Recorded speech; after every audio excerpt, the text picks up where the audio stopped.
with everybody. And then we will share it on our YouTube afterwards. So if you want to watch any bits again, or you've got friends that missed it, then you can just tell them to hit subscribe and watch it. So just to introduce myself, my name is Tash. I'm one of the co-founders of Future Frontline. I'm also a medical student. And yeah, just really passionate about making sure that everyone has a really good understanding of all the different roles in the MDT. And yeah, I am really looking forward to this event. We've got three brilliant speakers who I'm really excited to introduce, and I'm sure that I'm going to learn so much. So just to briefly introduce who we are. So we are a group of healthcare students from a whole range of professions, and we're trying to inspire the next generation of NHS healthcare workers. Everything that we do is completely free of charge, and at the moment we're running this series of work experience events for hopefully pretty much every healthcare degree that exists in the UK. So you can find us on every single social media platform that exists. I won't bore you with that. And yeah, again, just to remind you of some of our key principles, the NHS, obviously it goes without saying, is so much more than doctors and nurses. Sometimes I think we need to remind sort of younger students about that. And of course, collaborative practice at the centre of everything we do is the best way that we can achieve patient-centred care. And absolutely, socioeconomic status should never be a barrier to pursuing a career in healthcare. So no, let me stop sharing for a sec and let me introduce you to our wonderful speakers. So I will let them all introduce themselves, but briefly to introduce them, we've got Rebecca, who is a current occupational therapy student. We've got Charlotte, who's an occupational therapist and wrote an absolutely fabulous blog post for us, and I was so inspired, but I'll let her tell you all about what she does. And last but not least, we have Livy, who is a pediatric occupational therapist, I believe. And yeah, again, thank you so much for joining us, everybody. Rebecca, would you like to share anything more about yourself, what you do, why you want to get involved in Future Frontline? Yeah, sure. So like Tash said, I'm a current occupational therapy student, so I'm in my first year doing the BSc course at Brunel University, which is in London. And also for the past very nearly 2 years, I've been working as an OT assistant in an acute stroke unit. So that's kept me on my toes and taught me so much, which I'm really, really grateful for. And I'm also the OT team lead for Future Frontline, which I actually only got involved in, what was it, Tash, maybe like a month or so ago, because I found the page, thought, wow, how amazing, what a great initiative. I was like, there's no OT representation, let's fix that. So yeah, so I sent a message, and this is the first real project I've been involved in, but it's really exciting. Great. And yeah, I will definitely ask you some more about your work as a OT assistant later, as I think that's really interesting and something I know absolutely nothing about, so I've got a lot of learning to do. Charlotte, would you like to say hello to everybody? Yeah, hi everyone. So yeah, obviously as Tasha said, I'm Charlotte. I work as an occupational therapist within the prison setting up in the northeast of England in Durham. I've been an occupational therapist for 6 years now.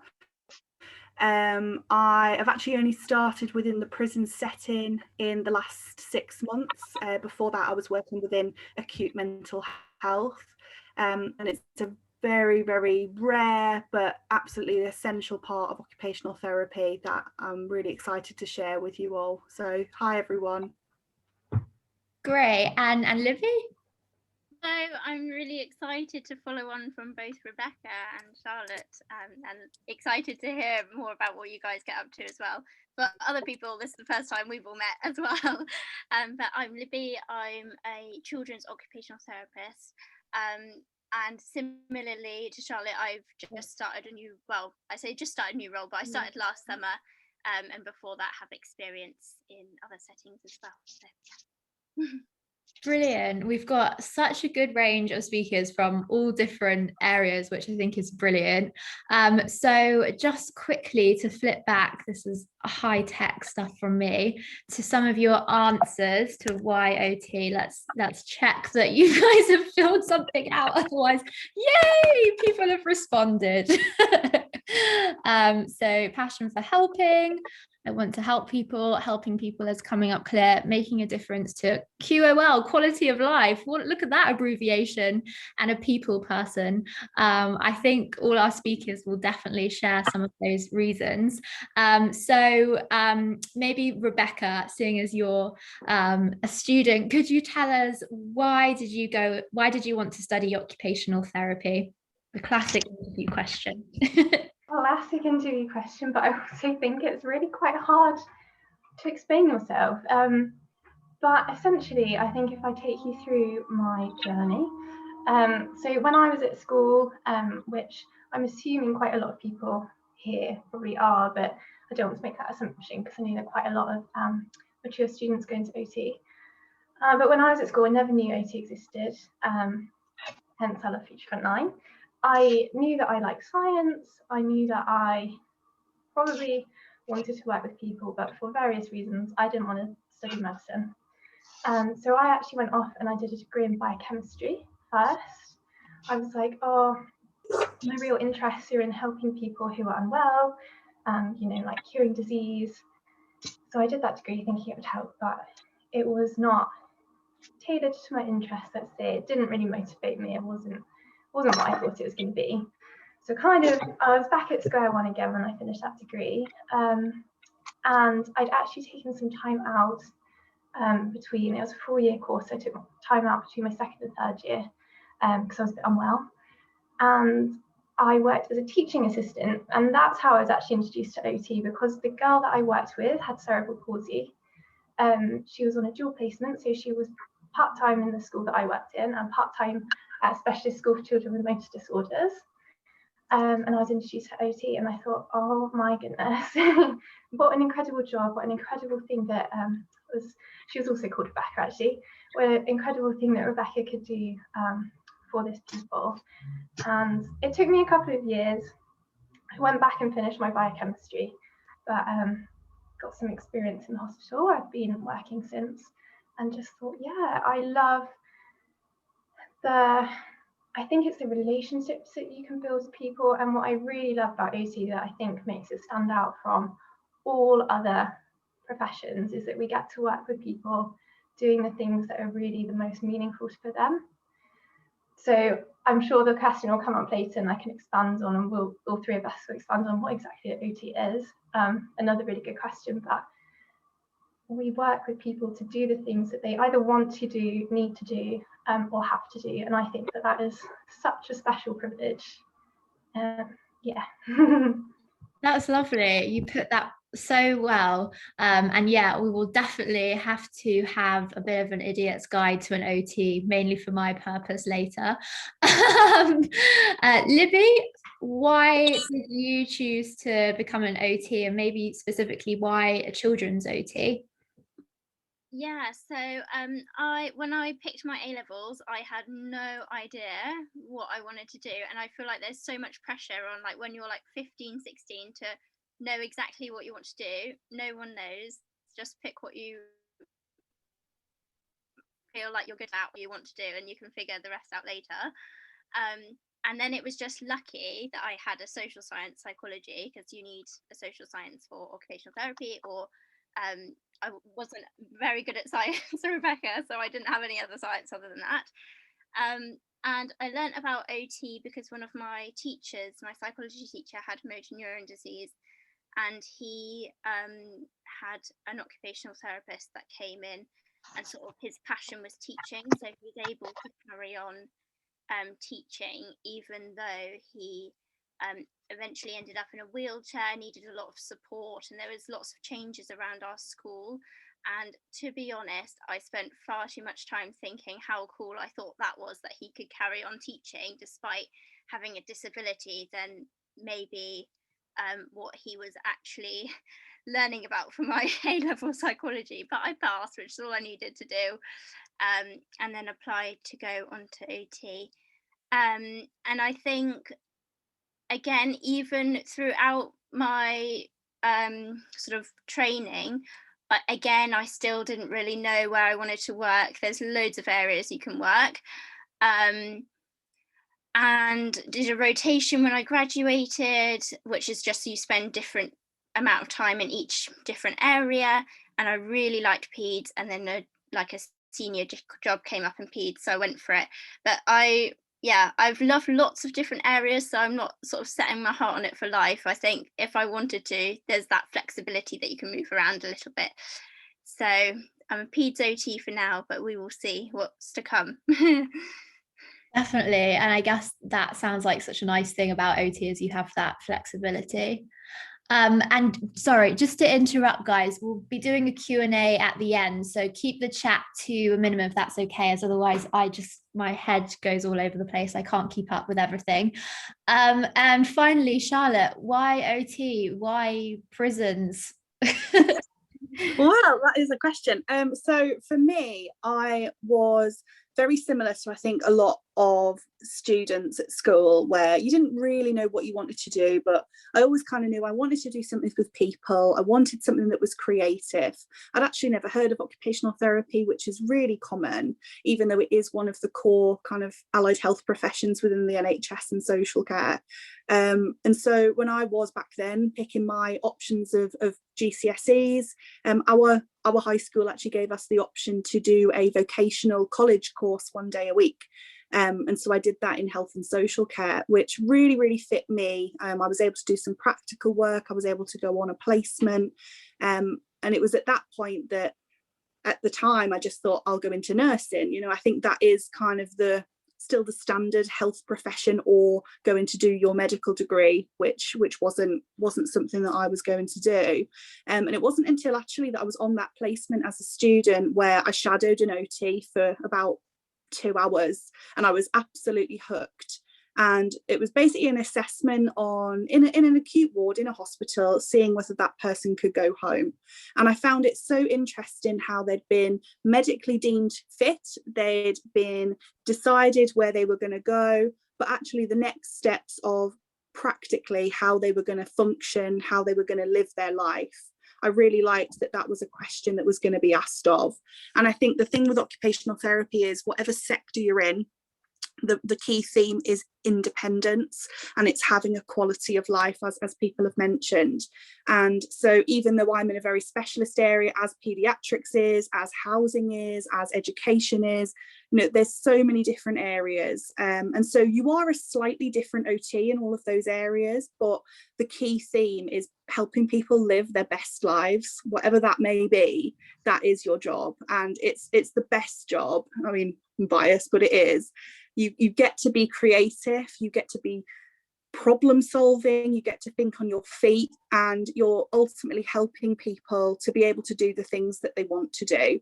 And I think the pandemic has been absolutely massive in highlighting that when we have things that are taken away from us, which we call occupational deprivation, when you're deprived of things that you're used to out of your own control, that is massive, you know. And I think what led me into the prison sector was that those people, that is their life. For however long they're in prison, they are deprived. And yes, they have committed a crime, and yes, there is a reason they're in prison. However, 1 in 3 people in the prison system has a significant mental health or physical health need. So I put in my blog that I wrote, you know, if you were reading their hospital notes and they were in, say, A&E, would you have judged them until you knew that they were a prisoner?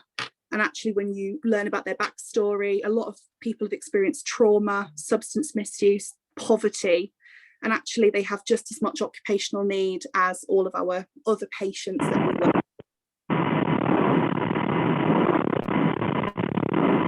Great, let me just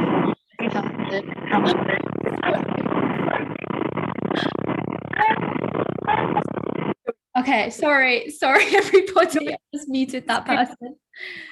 It was just me. But yeah, I think with OT there isn't any discrimination. I think all of the agendas within the NHS and within social care is about equality, is about diversity, it's about inclusion.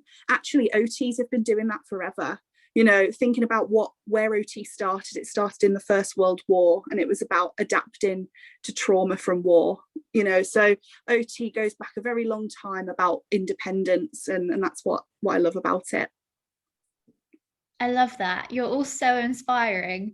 Yeah, that seems so clear. Every time I speak to somebody who does a different healthcare, is in a different healthcare profession, I'm like, why didn't I go into that? Honestly, being at Future Frontline, I've changed my mind. I'm like, right, I'm going to be a paramedic. Now I'm going to be a nurse. Now I'm going to be a dentist. Today I'm going to be an occupational therapist.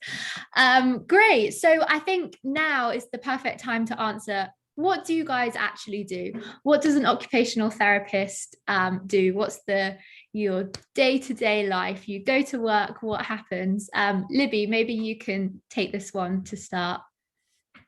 All right, so I was thinking about this. A typical day will have, so we actually call them interdisciplinary team meetings, which is very similar to multidisciplinary. We have the different profession groups, but we kind of work together more as one rather than having the separate areas. We complement each other's practice a lot, so we do lots and lots of team working. So what I do might complement what the psychologist or the physiotherapist is doing, rather than sort of having them in separate boxes. So we'll always have a meeting at the beginning of the day, well, depending on different days, but whatever.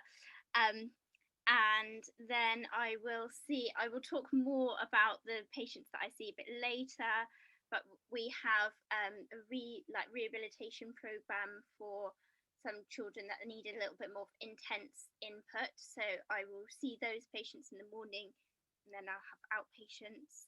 And I'm working across chronic pain and rheumatology, which I'll go into again a bit later. But essentially, when we're working with children, and it's thinking about or young people, I actually work with loads of teenagers, so right in my sort of comfort area. But what would affect you if you weren't able to go into school or college tomorrow? What would be difficult about that journey? Would it be like getting there, or maybe it would impact your friendships or your family role, or you're actually completing your work or your exams? Sleep's often affected. So all of those areas, we just really get creative and problem solve to sort of help you be able to do that the best you want to be able to do it. Another really important thing that's typical, I think we are bad at doing sometimes, but breaks are super important. So I hope you will take lunch and have time where you're just like, okay, I'm not going to look at my computer for a little bit, and then I do more work and notes in the afternoon, but definitely always take lunch. Great. And I think you really highlighted the problem solving skills, I guess, and you just really, I guess that highlights and links to sort of, I guess every patient really has to be treated as an individual. What might work for one person can't be, won't work as well for another person. Amazing. So Rebecca, what does an occupational assistant do? Maybe one question. So what I love is that the three of us are probably all going to talk about completely different setting, completely different way of doing things. And also, I guess I'll talk about the role of assistant as opposed to qualified OT.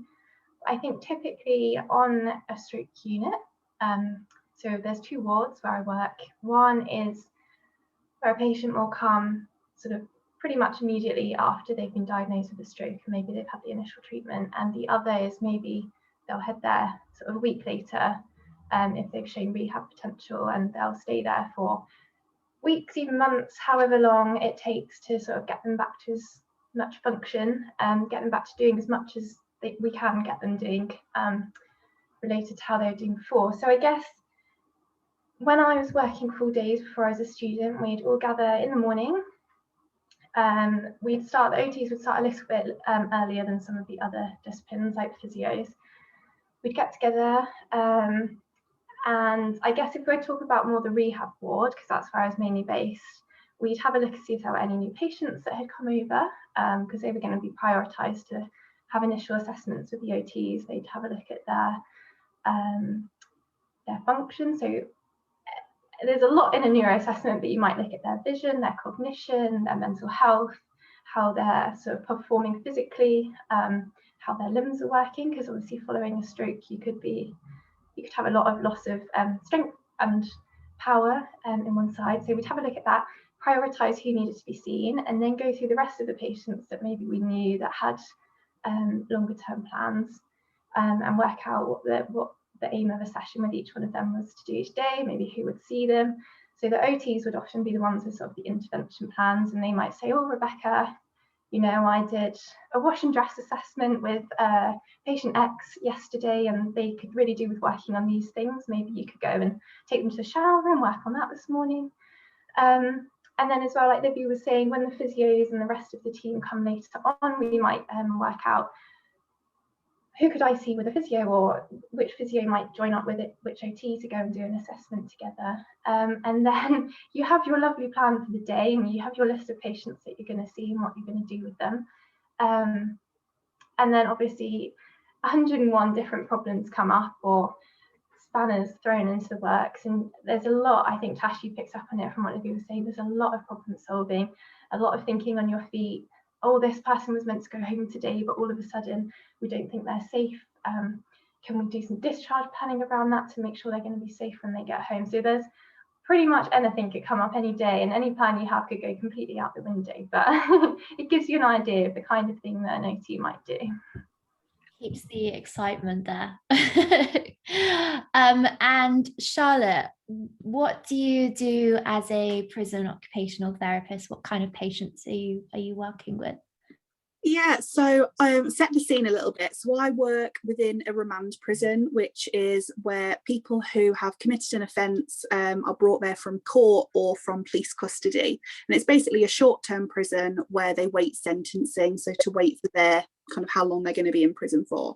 So it's a very fast turnover. So we get people that are transferred to their long stay prisons or actually released if there's no sentencing. And so the people that we get through the door have a variety of needs. We literally just get everyone. So there's no specific category, there's no specific box of person that comes through the door, and so obviously they'll have a lot of different functional needs. So we get people that are very what we call higher functioning, where are much more able to live an independent life, or we get people that really struggling and are particularly struggling to do even their basic needs, and this may be because of a physical need but also from a mental health need. So I'm specifically a specialist mental health OT, so I work within a mental health unit, and basically we get people transferred to our unit who are really very unwell, very potentially psychotic, very low and depressed, suicidal thoughts, self-harming behaviours. So a majority of the prison experiences this. So it's about thinking about how as health professionals can we help reduce those risks, but also encourage rehabilitation and encourage that reintegration back into the community. So my job, I assess everyone on our unit. So we have 11 lads on our unit who can come in and out, like a quite a high turnover depending on when they go off into the next prison. And basically what I'm doing is I'm assessing their what we call their occupational performance, but basically how they function. And there's kind of 4 components with that we look at as OTs. So there's the first one is motivation, what drives people to do the things they do, what is interesting for them, what choices they make, what their own self-belief is. All of that will drive us on what we do in our life.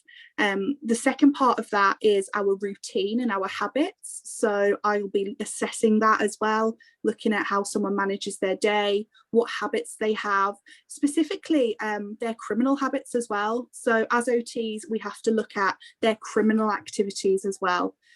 Because that is ultimately part of their day-to-day life, as much as cooking, shopping, budgeting is. Sometimes robbery is also an occupation that provides them with purpose, meaning, finance, support, family. You know, we think of crime as a negative, which obviously it is, but for that person, it may be giving them the same feedback as a hobby would, particularly if they come from a very socioeconomically deprived group, suffered abuse or trauma that drives people to crime. So I look into that. Also looking at their cognitive skills, their communication skills, their actual knowledge and abilities to do things. And all of that we look at within the environment. So obviously, as you would expect, the prison environment is a very different environment to the normal world. So assessing someone within that is a challenge. I'm not going to lie, I'm not going to sugarcoat it. It is a challenge. We don't have access to what we would have in the community. But actually, I think that's where OTs thrive. We're adaptive, we're creative, we can do it.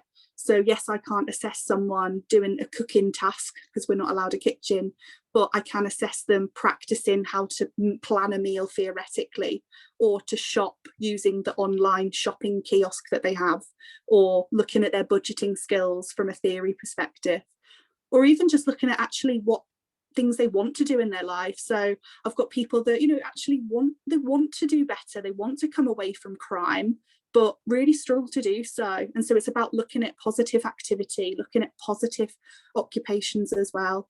And all of that kind of comes in with preparing them for the outside world, or preparing them for a long sentence. You know, we do have people obviously that are in for quite significant crimes that are going to be in for 20 years. And actually, they still may have a diagnosis of schizophrenia, bipolar, a personality disorder that still needs supporting regardless of the crime. And I think that's kind of the message that think really needs to be promoted within all of the health services. And so it's getting people ready for that as well, and being able to function within a dysfunctional world, basically. Amazing. Yeah, wow. I feel like I'm not even just saying this, I actually completely get what you all do now, which is great.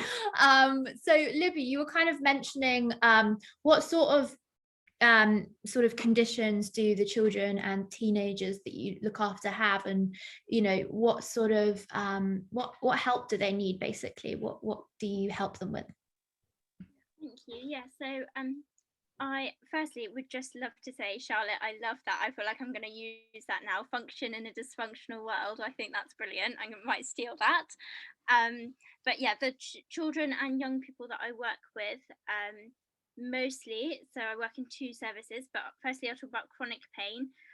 Chronic pain syndrome is a disorder where your brain, so I think I probably overlap a little bit with Rebecca here actually, but it's the way that your brain interprets information. So that a child may be feeling a significant level of pain, for example in their arm, but there's no damage to their arm, so there's no tissues damaged or broken bones or anything physically wrong with the arm, but the way that our bodies and our central nervous system is interpreting the messages from the outside world, your brain interprets that as a threat, and you experience a same level of pain as if something was wrong with your arm, for example. So similarly, people might have heard of like a phantom limb disorder, which is where somebody who might have had a limb amputated, like cut off, feels pain in. So I've worked with amputees actually, and I remember was the lady saying, Libby, I know my toe's not there, but it's just so itchy. And I just really felt for her, because I was like, imagine having an itchy toe that you literally can't scratch because your toe's been cut off. And it's because the messages in the brain were still sending those messages. Oh, your toe's there and it's itchy, give your toe a scratch, because it's all processed in the brain. And really interestingly, whatever pain you feel is always a product of the brain. And we have essentially, it kind of copy and pastes it from your brain. So you're experiencing the pain in your brain, but your brain wants you to pay attention to your arm. So it sends like a picture of pain to your arm. So you feel like the pain is in your arm, but it's actually in your brain. Whoa, super crazy. So a lot of my roles are actually pain education, because there's no way, if you are having any sort of condition, that you can learn how to manage it if you don't even know what it looks like, because is just a really hard ask. So we sort of start there and then think about, how does pain impact what you need to do in your daily life? So like everybody else talked about, so I touched on this bit earlier, and that's sort of why we work so closely with physiotherapists and psychologists. we initially have a doctor, like a consultant in our team, to answer any medical questions, but then from there we take quite a rehabilitative approach. Pain medication, things like that don't really work.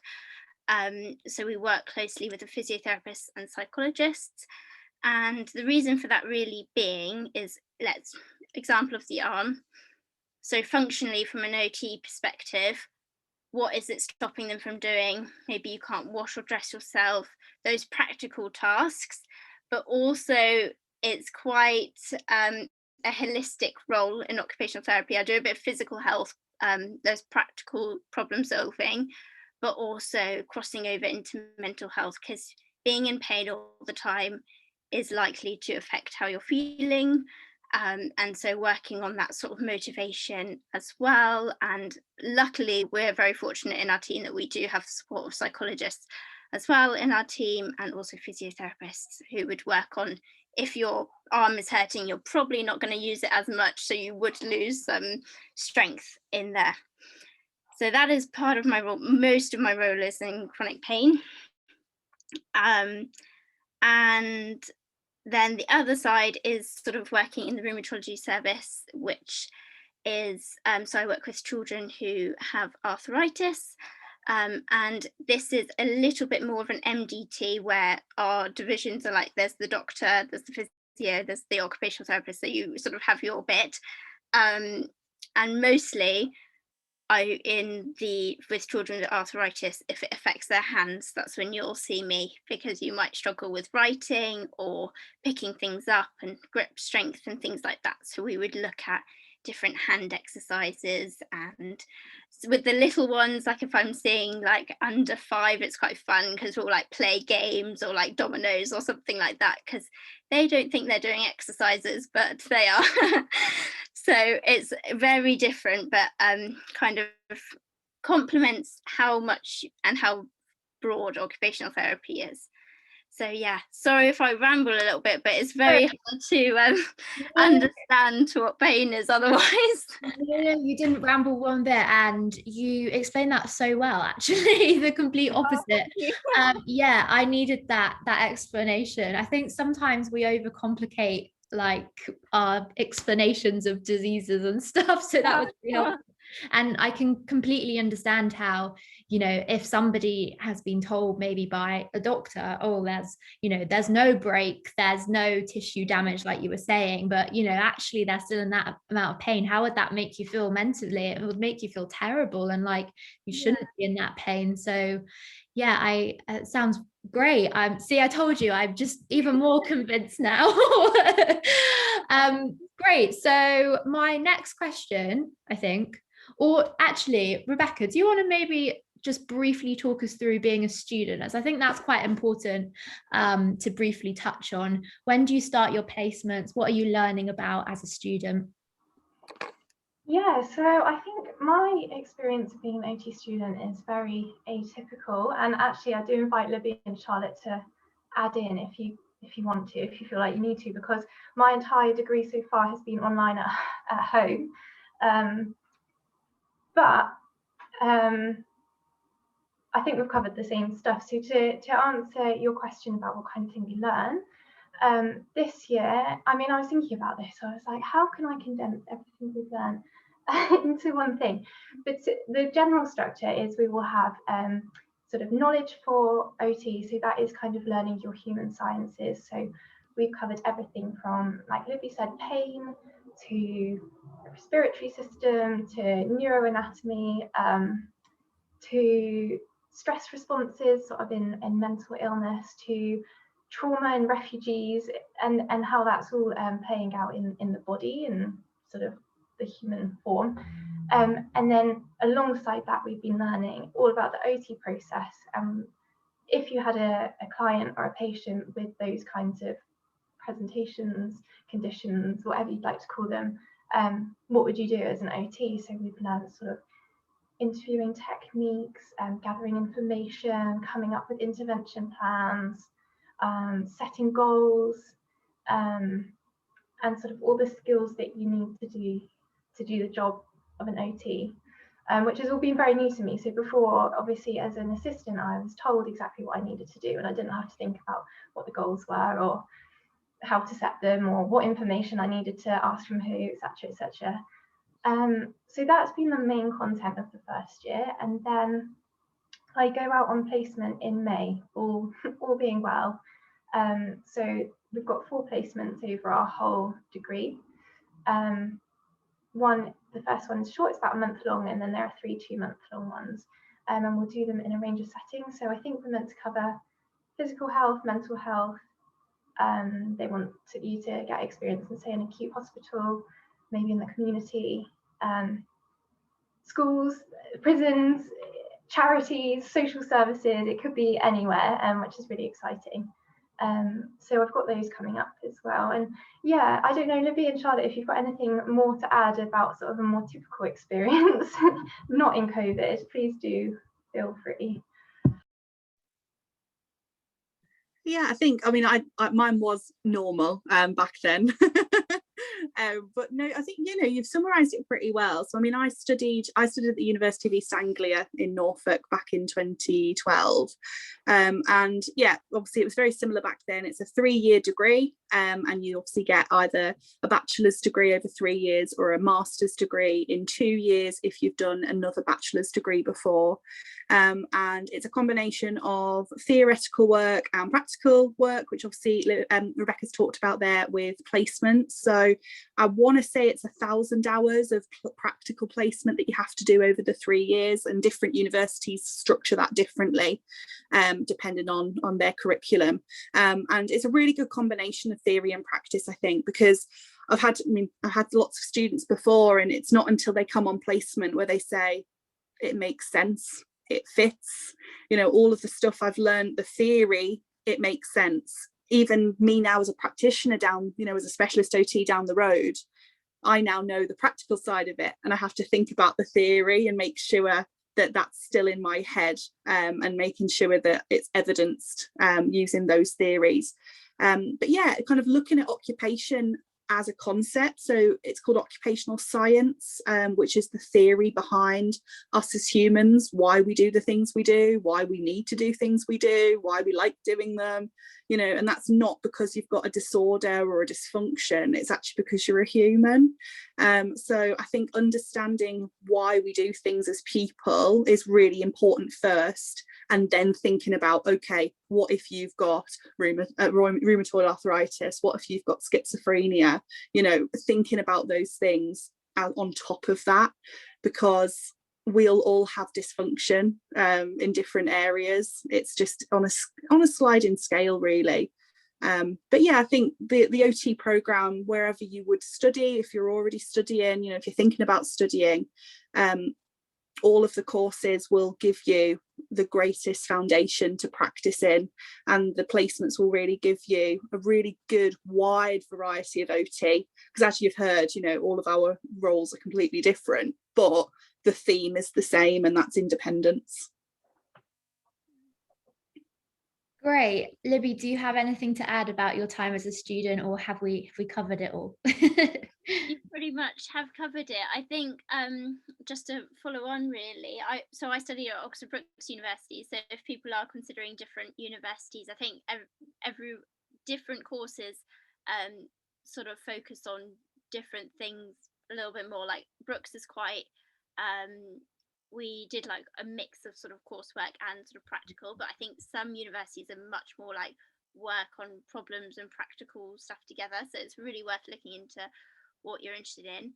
But also, when you are a student, like I love having students because they like have the most up to date knowledge, or like oh, have you heard about this? And I'm like, no, I haven't really looked at that recently, or whatever. And it's definitely learning both ways, and I feel like that's something that I would have cherished if I'd thought about that a bit more when I was a student, because I felt a bit like, oh, I'm probably like wasting their time, or like following them around all day, and I'm asking too many questions, and I worried about things a lot. And actually, like, I love it when students ask me questions, because it kind of, I'm like, oh, I've not thought about that, like, let's work it out together. And so I mean, my confidence has grown. Like when I first started, I was not very confident. So similarly, if you're thinking about going into it and you think, oh, all these people know exactly what they're talking about and whatever, hopefully you're getting that impression. I qualified in 2017. So I've had a few years practice now, but definitely wasn't like that at the beginning. And it is a journey, and people like your peers wouldn't expect you, even when you've qualified, people don't expect you to know everything, because there's no way you could learn everything at uni anyway, because there are so many different areas that you can work in. So definitely ask questions if you have them. And yeah, it goes both ways. Learning both goes both ways. Great. I'm so glad you added that on. As a medical student, I feel that sense of, what's the word, on placement, just feel like a waste of space. So I'm really glad you said that. Really empowering to say that. So I thought we might now move on to sort of what are some of the key skills you need. I think you've highlighted a really big one, problem solving. Maybe you could expand more on that. So if you're thinking students, imagine we were doing this in person, they were observing and being like, at the end of the day, reflecting on it, being like, why were those OTs so good? What skills did they have that they can write in their personal statement? What would you say? That was a really long-winded question. I'm really sorry. Charlotte, let's put you in the deep end. I think the personal qualities that you need, obviously problem solving, your ability to think on your feet, is essential, and being creative, thinking outside the box. So for example, if you had a situation that arises, and I think the thing we're just talking about personal statements, so when you're writing them, you don't have to have had experience within a health setting to explain those personal attributes. I mean, I worked at Pizza Hut before I was an OT, so just saying. But the skills that you can have in different roles can bring that out. So communication is massive within OT. You need to be a people person. You don't have to be an extrovert, absolutely not, but you need to be personable, because ultimately you're the guide for them to achieve their goals. So you need to be someone that's supportive, someone that's being able to help them through it, be a good listener. Observational skills are really a key one, because that is ultimately what you're doing, is you're assessing, you're observing someone's abilities. Trying to think what else. The bread and butter stuff, so you don't necessarily have to be good at note writing or report writing firstly. That's something you learn on the job. Even now it's not, you don't, you just have to get on with it. But having enthusiasm is huge in OT. The patient will know if you're not enthusiastic in it. They'll know. You need to be in there with them, and you also need to use your initiative and know when to step back, because the key with occupational therapy is we're not carers, we're not support workers. That is a very different, equally important role, but actually we're there to help them develop the skills. So you need to kind of have that kind of gut feeling, gauge of, leave them to it. Let's improve it that way. But yeah, I'll let someone else speak. Yeah, they've got the harder job now. Rebecca, do you want to add on anything? I mean, Charlotte's covered so much, but I mean, I think she's hit the nail on the head and covered it all. So amazing job. But the one thing that did pop into my head when you were speaking, Charlotte, is the more practical side of writing personal statements, and the fact that you worked on Pizza Hut or Express, I'm not sure, beforehand. I think what I love about OT and what I've realised over the past maybe year or two is that pretty much anything is relevant and applicable, because you're working with people and they've got every interest, every job title, they're so huge and varied, everyone's unique. So I think what I was thinking is, whatever you've done, you've had a part-time job, you've cared for somebody, you've looked after pets, whatever you've done, if you think about through the lens of why is that meaningful to me, and why could it be meaningful to another person, and what would happen, how would I feel, how would I cope if I lost the ability to engage in that, as well as bringing in sort of the skills that you have. I think that's, I don't know, I feel like that would be quite a nice personal statement to read, in my opinion. Yeah, absolutely. I'm really glad you've both highlighted. I think it was Pizza Hut, to clarify. But I think, you know, laughing aside, I think that's really important and actually really valuable work experience to talk about. You know, don't even see it as like, oh, the sort of what's the word? I can't speak, but the bad option. It's really good thing to talk about all your part-time jobs. And Libby, you've got even harder job. Do you have anything to add? Don't worry if you don't. No, I think it complements with what's already been said, but one thing I would say is sort of building rapport, so building up relationships with who you're working with. So like I said earlier, like I'll work with someone that's like 2 and we might be playing with Play-Doh or, you know, playing a game of some sort. But then if I went to go and see one of my 16-year-olds and was like, oh, should we, you know, play some dominoes? They'd just be like, oh, all right. Like, so actually also spend a lot of time learning about Minecraft. That seems to be a big thing. Talking about Netflix, I don't know, TikTok, know nothing about it, but you know, we watch some videos, because I actually, like, my first session with people with chronic pain, they will have gone through a long journey. So they will have seen neurologists, orthopedics, people looking at their bones, looking at their brain, looking at everything to make sure that, you know, that there isn't a cause to why they're experiencing pain, because we wouldn't want to miss that if there is something physical going on. But by the time they get to us, they can feel a bit fed up. Why should I trust you? I've seen about 100 people, and why are you going to be any different? Why should I believe that you're going to be able to help me?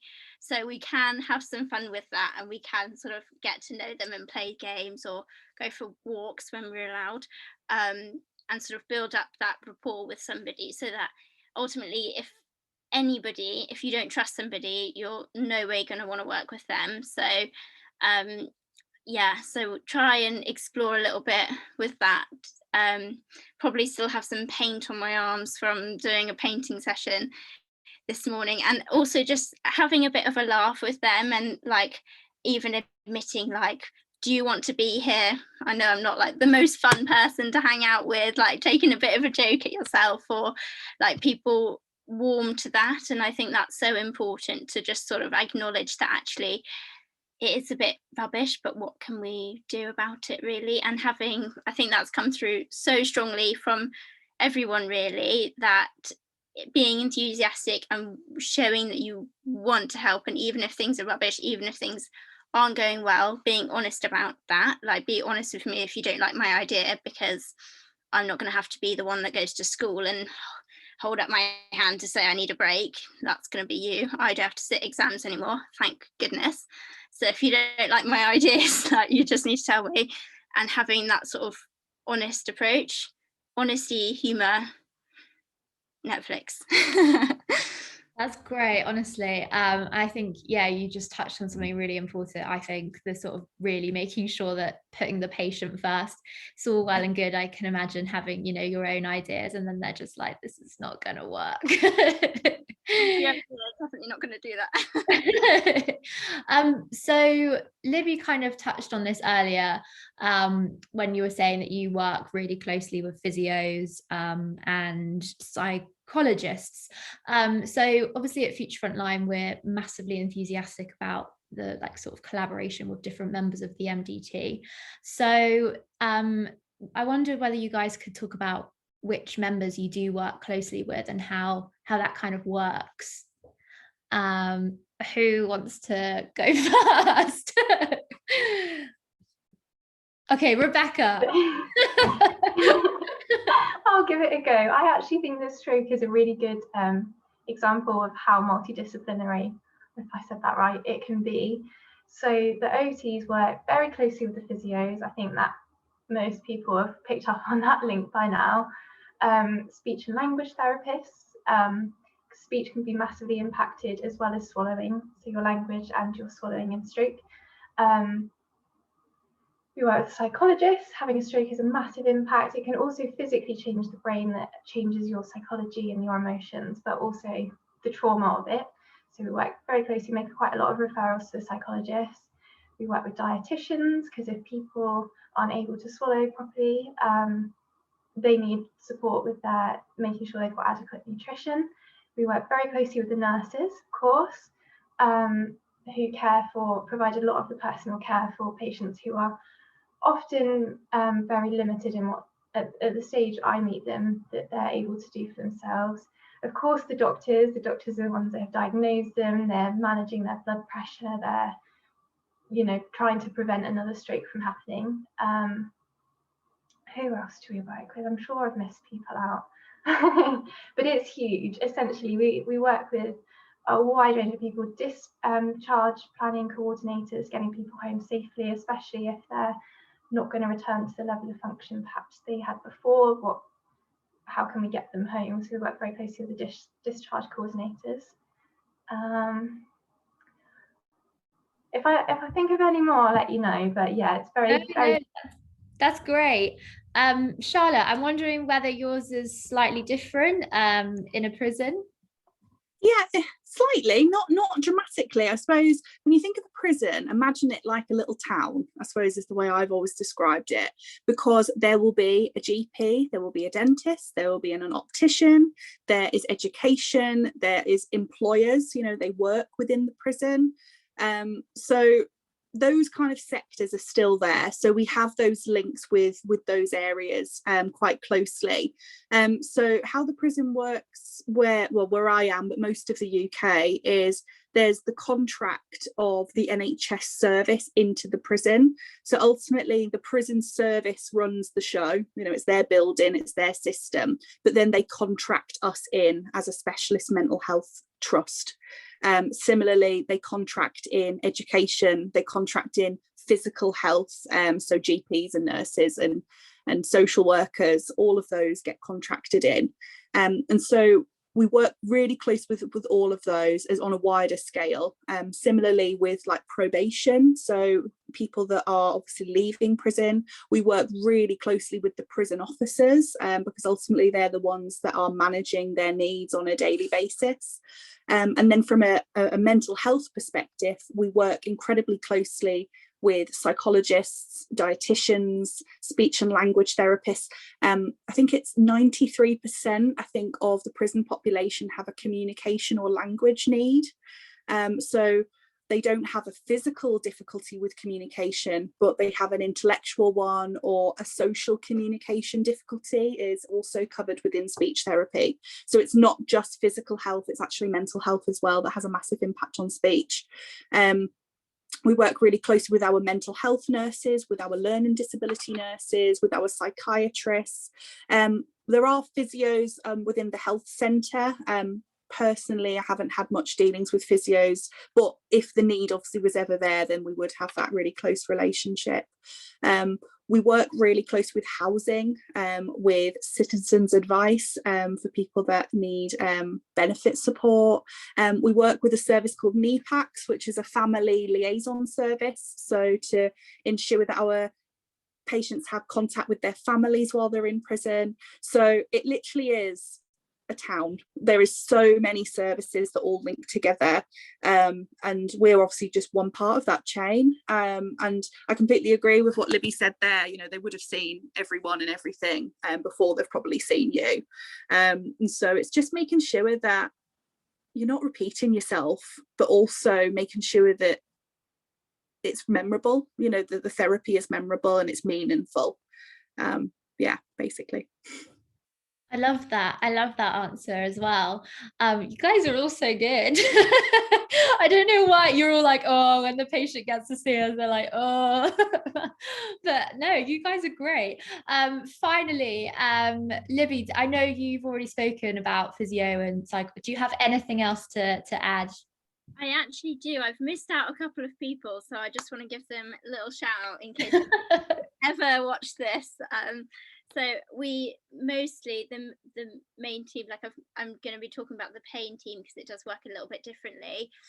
So other people in our team, so if the child is on a rehabilitation program, which might be because we often do that at the end of their treatment. So it's like a booster, like we'll just see you every day for like 2 weeks, and then hopefully they can fly away and do whatever they want to do. Don't know. As much as I get on with many of my patients, don't want you to be on my caseload forever because I want them to get better.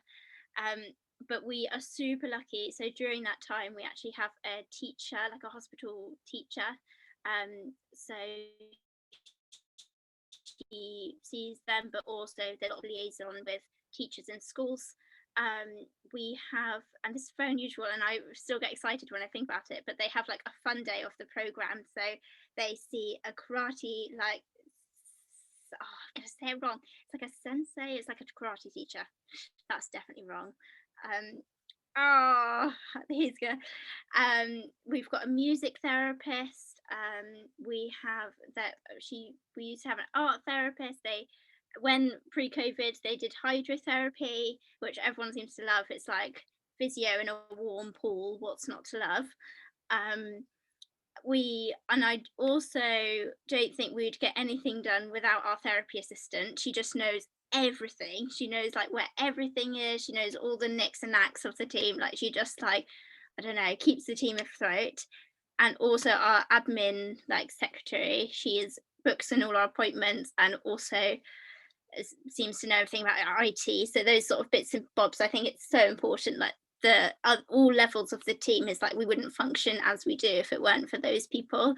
And then rarely, but sometimes if we do have concerns about a child, either their family situation or sometimes even school or any other situation, then we would also liaise with like a social worker or the safeguarding team.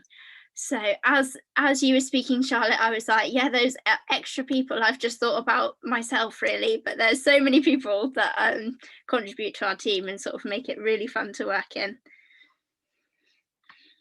Brilliant. And I'm so glad you mentioned sort of admin side of it and those other therapists. That was, yeah, a really nice way to end, I think. So thank you so much, guys. I'm going to open it up now. If anybody's got any questions, you can pop them in the chat. You can now unmute yourself and put your video on if you want. I know that's a bit scary. So feel free to put it in the chat. While you're doing that, if there are any questions, I'm just going to share the link to the feedback form. And if you complete that, we will, well, actually, this new automatic thing will send you a certificate, which is great. And yeah, if you can complete the feedback form, that would be really great, because then we can send it to the speakers and they can put that in their portfolio, which is useful for them for giving up their time. And then hang on a minute, let me find the chat to put that link. So this is the feedback form. If you can't scan it, I'll put it back to the link. And then also we have no funds or anything. The website is ran out of my bank account at the moment. So if you would like to buy us a coffee or donate to Future Frontline, that would be absolutely brilliant. Any money we raise will be put back into the work that we're doing. So I think I'm just going to leave this presentation up in case you need to scan it. I think we've had a question in the chat. If I can get that up, I think it's disappeared somewhere. See, I knew I would have my 50-year-old granny moment. I can't see the question. Let me leave this. You've got the links. I can see it. Okay, go for it. I'm gonna stop sharing. Let's have a look. So yeah, a lot of questions about actually getting into OT. So Jessica's put, at uni, do you get provided with your placements or do you find them yourself? A little bit of both is the question and answer of that one. So basically, from my experience, they try and allow you to have a breadth of experience in different sectors, and we specifically were able to express our interest in certain areas. There's also, in some universities, they do what's called like a role emerging placement, which is somewhere where there's not an OT. So sometimes I think people have been onto a farm, homeless charities, you know, really can be completely outside the box, and you're able to select those. Or some universities allow you to do what's called an elective placement, which is basically where you decide exactly where you want to go. So for my experience, my last placement was my elective, and so basically that was the way that we could kind of streamline into exactly what we wanted to do if we did, and give it a go. Has anyone else got any? Yeah, I was just going to follow on from Charlotte really, because yeah, all of my placements were allocated, but you can also specify if, for example, you've got into OT because you know someone that had an OT, but you know found, like, for example, if you have a family member that had cancer and you thought that'd be really distressing, you can ask to not be on those places. And actually at Brooks, so they would take that into consideration as well. So if there is something that you think could be triggering, then they would also take that into consideration, which I think is super important. So when I was training, I didn't want to have a placement in motor neuron disease, even though that's what my teacher had. I thought I'd find that really upsetting. But then by the time I came around to qualifying, I did then work in neuro and worked with loads of people with motor neuron disease, and I really enjoyed it, but I don't think I would have been ready for that when I was a student. So I think that's, and you do have like an academic advisor or like a mentor when you're at uni. So if you do have things that you need to talk through, it is I think all healthcare professions, it is an area that can take a bit of an emotional toll at times, and that's okay, to sort of be open about that and to ask for support for that. There are questions in the chat about qualifications. I'm happy to talk about this, but also my Rebecca, sorry, I forgot your name for a second, probably did this more recently, but I also looked into it because loads of people were asking me recently. But do you want to go from your personal experience? I can do. I think the main response to this question is you kind of need to do the research yourself. I know that sounds like I'm avoiding responsibility, but every university is probably slightly different, and they will, if you had an interview there, they will expect you to know their specific course requirements. So we can sort of say, you know, roughly, I think it's sort of around 3 Bs or maybe an A and 2 Bs at A level, but they will expect you to know that knowledge specifically to them yourself. Yeah, and also there's an equivalent, so someone's asked their GCSE, like A level or college course, so both are equivalent, so you can either go through it from a vocational, so like a BTEC, or something similar. So I think when I qualified, it was like a distinction you would have to get in your BTEC college course to qualify to become into the OT degree, and then it's an equivalent to, I want to say, three A levels, but please double check, because obviously I qualified a hell of a long time ago now, but the kind of the qualifications, I think you have to have like some form of science within it, but I completely agree with Rebecca. Have a look. The government website, I think it's like a career checker on the UK government website, is really good, and it provides you can kind of put what course or what career you want to go into, and it gives you a real range of what you need to get into it. Also, what we call our Royal College of Occupational Therapists is another really good website, which is our governing body, which will give you a really accurate detail of what you would need. I will.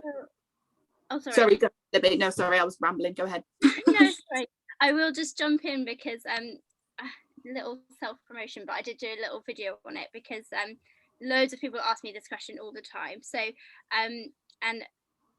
just a little moment of pride, like one of my patients actually was asking me because she wants to become an OT, so I had to look into it because it has changed since I was at school, which makes me feel so old, but if you want to do an undergraduate degree, you need to have you might require a science at A level, and then you're required to have grade 4 or above in English, maths and science at GCSE.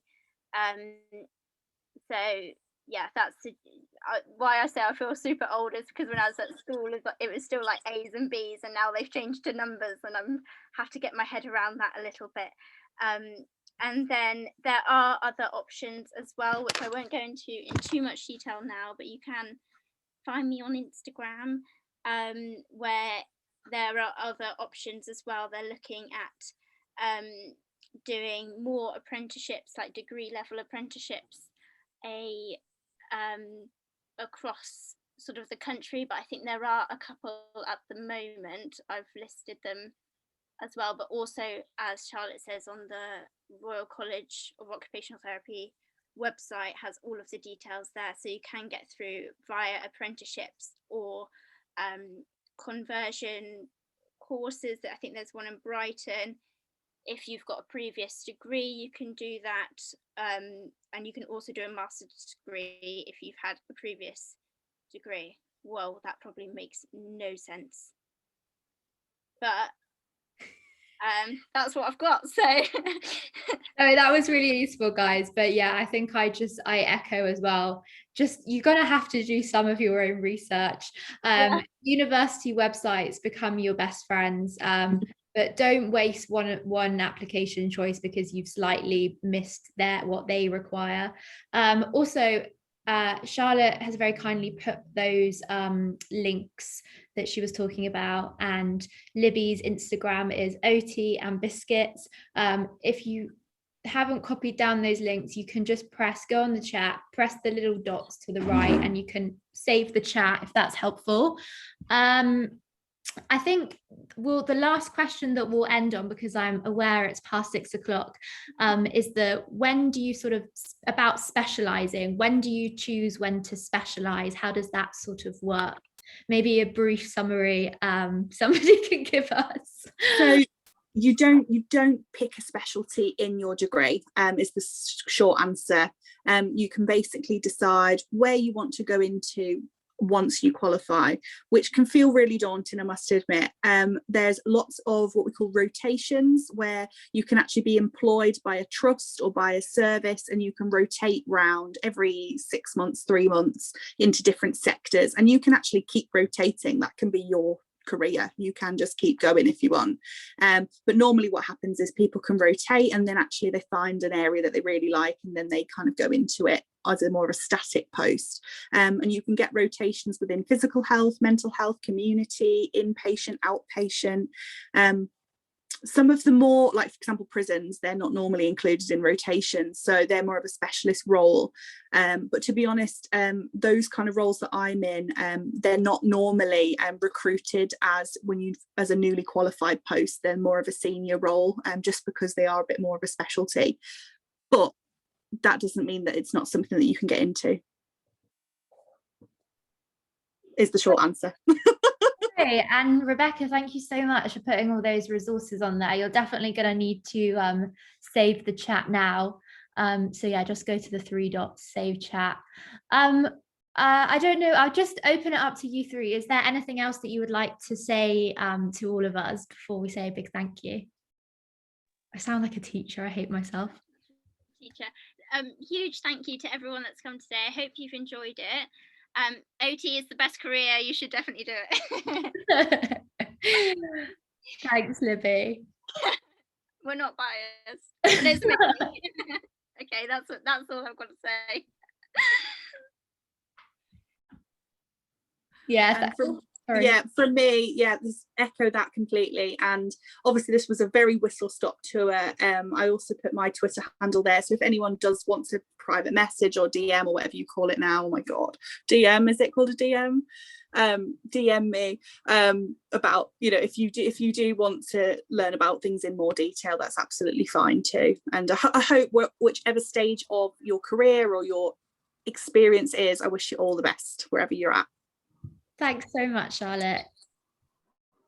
Yeah, likewise. Thank you all for coming. I was watching the number go up as more and more people joined, and it was really exciting.